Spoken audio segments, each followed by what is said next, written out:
નમસ્કાર મિત્રો, આજના બ્લોગમાં તમને એક મસ્ત મજાની જાણકારી આપવાનો છું, તો ધ્યાનથી સાંભળજો મિત્રો.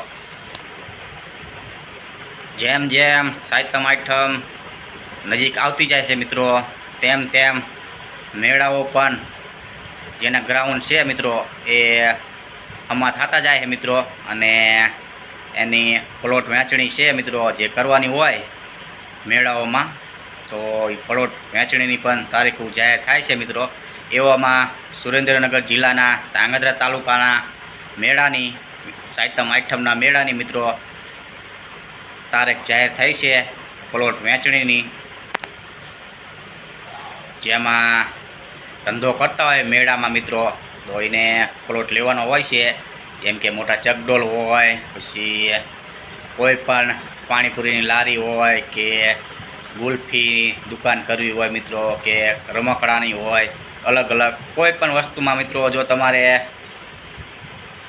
મેળાના મેદાનમાં વેપાર કરવો હોય, ધંધો કરવો હોય, તો એના માટે તમારે પ્લોટ લેવો હોય મિત્રો, તો એની તારીખ જાહેર થઈ છે ધાંગધ્રા મેળાના મેદાનની મિત્રો. તો કઈ તારીખ છે તો હાલો મિત્રો તમને હું જણાવું આગળ કે કઈ તારીખે પ્લોટ વહેંચણી થવાનું છે મિત્રો, અને કઈ જગ્યાએ જવાનું મિત્રો તમારે ધંધો કરવો હોય મેળાના મેદાનમાં તો પ્લોટ લેવા, તો બધું જ તમને હું જાણકારી આપું મિત્રો. તો બ્લોગમાં કન્ટિન્યુ બન્યા રહેજો મિત્રો.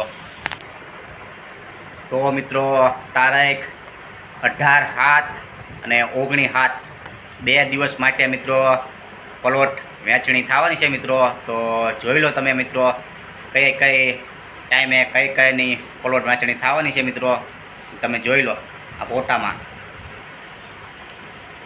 અને એ ફોટામાં જ મિત્રો એડ્રેસ આપેલું છે, જે જગ્યા ઉપર તમારે પ્લોટ લેવો હોય મિત્રો મેળાના મેદાનમાં ધંધો કરવા માટે, તો એ જગ્યાએ તમે જાજો મિત્રો એ ટાઈમ પ્રમાણે. અને એની તારીખ જાહેર થઈ હતી તો આપણે કીધું બ્લોગ કરીને બધાને કહી દેવી, જેને મેળાના મેદાનમાં ધંધો કરવો હોય મિત્રો તો જાજો પ્લોટ લેવા માટે મિત્રો. તો આ તો મિત્રો એક સરસ મજાની માહિતી મેળાના મેદાનની પ્લોટ વહેંચણીનો બ્લોગ આપણે બનાવ્યો હતો મિત્રો. તો કેવો લાગ્યો મિત્રો કોમેન્ટ કરી જરૂરથી કહેજો, અને નવા હોય તો આપણી ચેનલને સબસ્ક્રાઈબ કરજો મિત્રો. મળશું એક નવા જ બ્લોગમાં. ત્યાં લગી મિત્રો આવજો, બાય બાય.